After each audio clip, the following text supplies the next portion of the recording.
7 फेरों को बदलना चाहिए। संस्कृत पढ़ने की बजाय ना जिंदगी पढ़ानी चाहिए। दोनों का रिश्ता है, दोनों संभालेंगे, दोनों लड़ेंगे, दोनों करेंगे। प्यार है तो हासिल करो, उसको निभाओ, उसके लिए लड़ो, उसके लिए मरो। जैसे पृथ्वीराज चौहान ने संयोगिता के लिए किया था। बिल्कुल। जो तो अगर शादी की रस्में बदलनी है तो उधर बदलो जहाँ पे तुम ये बता सको कि असल जिंदगी क्या है। ये 4 दिन के ढोंग ढकोसले सब खत्म हो जाएंगे। तुम सज धज के मेकअप पार्लर से आके जब बैठोगे घर में, जब विदाई होके आएगी, कपड़े बदल के ससुराल में होगे। ससुराल में कैसे रहना है, वो ससुराल को बना के ससुराल रखना है या घर बनाना है, तुम्हारी जिम्मेदारी होगी। अब तक जो सीख के आई हो 25 साल में, वो दिखाओ इनको। तुम कैसी इंसान हो, कितनी खुश मिजाज हो, किस तरीके से जीती हो, क्या क्या खाने में पसंद है, इनको भी खिलाओ, इनको भी घुमाओ। अपनी जो जिंदगी में तुम्हारी अच्छाइयाँ हैं वो इनको दो लाके, जो इनकी जिंदगी की अच्छाइयाँ हैं वो तुम लो। ये शादी होती है। शादी का मतलब ये नहीं होता कि यार इनका कल्चर बिल्कुल ही अलग है, ये तो मेरी बातों को समझते ही नहीं है, मुझे तो ये पसंद है, इनके घर में ये नहीं बनता। अगर तुम्हारे घर तुमको जो पसंद है वो इनके घर में नहीं बनता है तो अपना अलग बना लो या मंगा लो। Don't complain about it. उनका घर वैसे ही चलता आ रहा है, तुम नई हो, या तो उसको नया बना दो या फिर खुद को बदल लो। खुद को नहीं बदल सकती हो तो देन एक थर्ड वे ऑप्शन निकालो कि क्या किया जा सकता है। वो शादी होती है। एंड उसकी प्रॉपर्टी पे, उसके पैसे पे बिकी हुई है। जिस औरत का ज़मीर होता है ना, वो पहले सबसे पहले अपनी इज्जत के लिए उस आदमी को छोड़ती है कि तुम्हें दूसरी औरत चाहिए, शौक से रखो, मैं नहीं रखूंगी क्योंकि मेरा ज़मीर जिंदा है। मैं सेकंड ऑप्शन नहीं बन के रखूंगी। लेकिन अगर मैं वहाँ हूँ, मैंने एक अलाउ कर दिया, चलो ठीक है मेरा पति है, प्यार करता होगा, मैं उसको नहीं दे पा रही हूँ, मेरे बच्चे हैं, मैं उसके ख्याल रखने के लिए हम को पेरेंटिंग कर सकते हैं, that is a option. But तीसरी भी आ गई है, चौथी भी आ गई है, पांचवी भी आ गई है, तो तुम कहाँ हो? सिर्फ प्रॉपर्टी के लिए रुके हुए हो, सिर्फ पैसे के लिए और फेम के लिए रुके हुए हो। प्यार तो खत्म हो चुका है, शादी तो खत्म हो चुकी है, रिश्ता तो मर चुका है, तो don't call it a marriage. हाँ, थ्रीसम कब से मैरिज हो गई?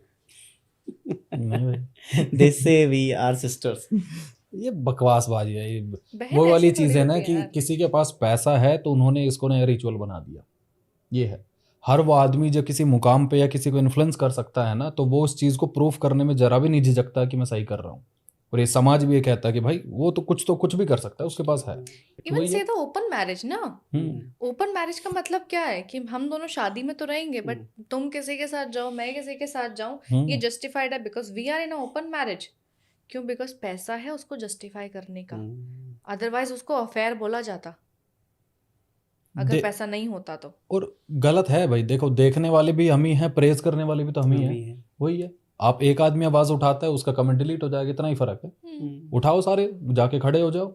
हमने लव स्टोरीज के एग्जाम्पल ना समाज ने गलत फ्लोट किए हुए हैं। हमने लैला मजनू, हीर रांझा, रोमियो जूलियट, शाहजहां मुमताज, साहिबा मिर्ज़ा, हमने वो लव स्टोरीज फ्लोट की अपने जनरेशन्स में जो इनकम्प्लीट थी, जो अधूरी थी। हमने कभी उन लोगों को एग्जाम्पल नहीं बनाया जिनका प्यार मुकम्मल हो गया, जिन्होंने प्यार के लिए लड़े भी और आपस में करके दिखाया कि प्यार अच्छा होता है, प्यार सच्चा होता है। और प्यार अधूरा रहे वो प्यार नहीं होता।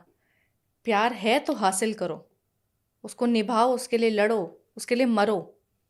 जैसे पृथ्वीराज चौहान ने संयोगिता के लिए किया था। बिल्कुल। प्यार कमिटमेंट मांगता है, प्यार जान मांगता है। या तो रहना है तो इसी के साथ रहना है, या फिर मुझे कोई नहीं चाहिए।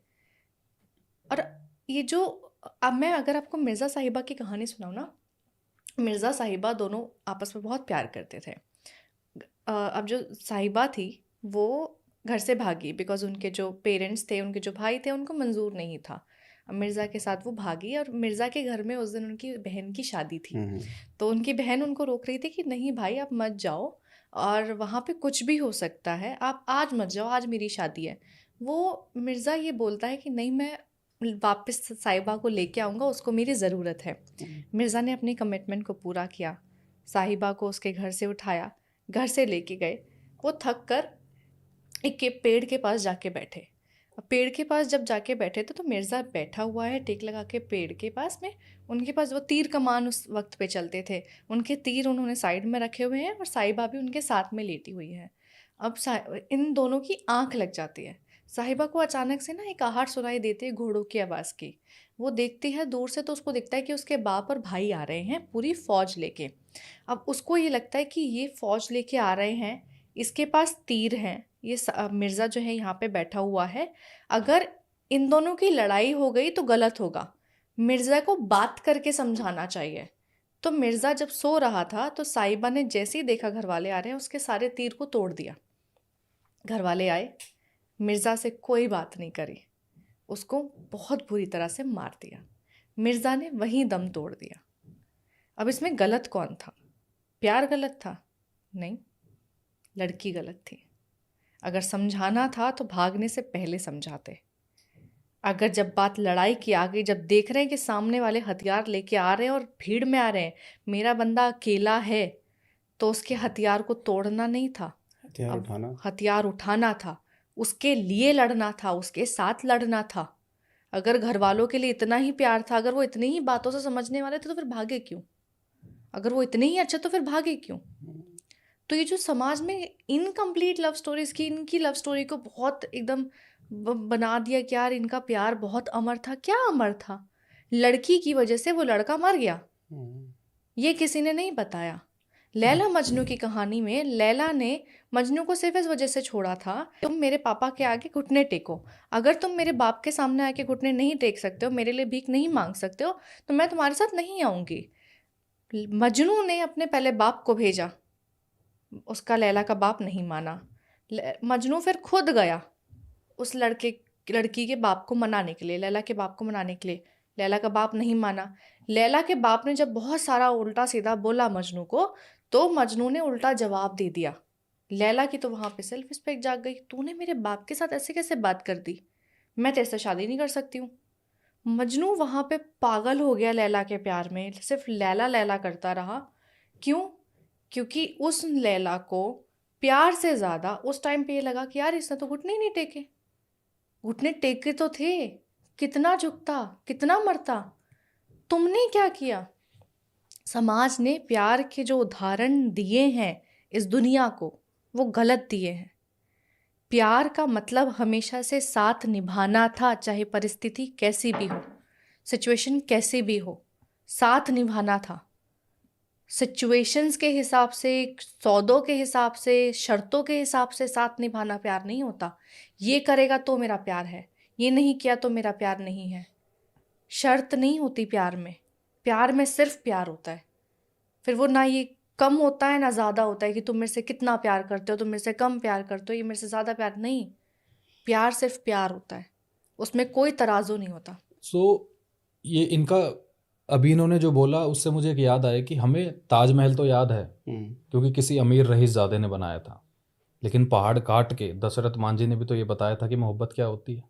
बिल्कुल सही। क्योंकि वो गरीब था इसलिए किसी को पता नहीं थी, तो मूवी बन गई, आज तक पता नहीं चलता। ये समाज डरता है कामयाब स्टोरी को बताने में, प्यार मोहब्बत की, क्योंकि उन्हें लगता है कि अगर ये बता दिया कि ऐसे कामयाब हुआ जा सकता है तो हमारी औलाद कल को ऑब्जेक्शन ना उठा दे, कल को हमारी औलाद ये ना कह दे कि वो भी तो हुए थे। जब भी कोई कपल किसी रिलेशन में आता है और वो अपने घर बताते तो कहते हैं उनका भी तो हुआ था, देख क्या हाल हो गया। कभी नहीं कहते कि उनका भी हुआ था, देख कितने कामयाब हो गए, कभी नहीं बताते।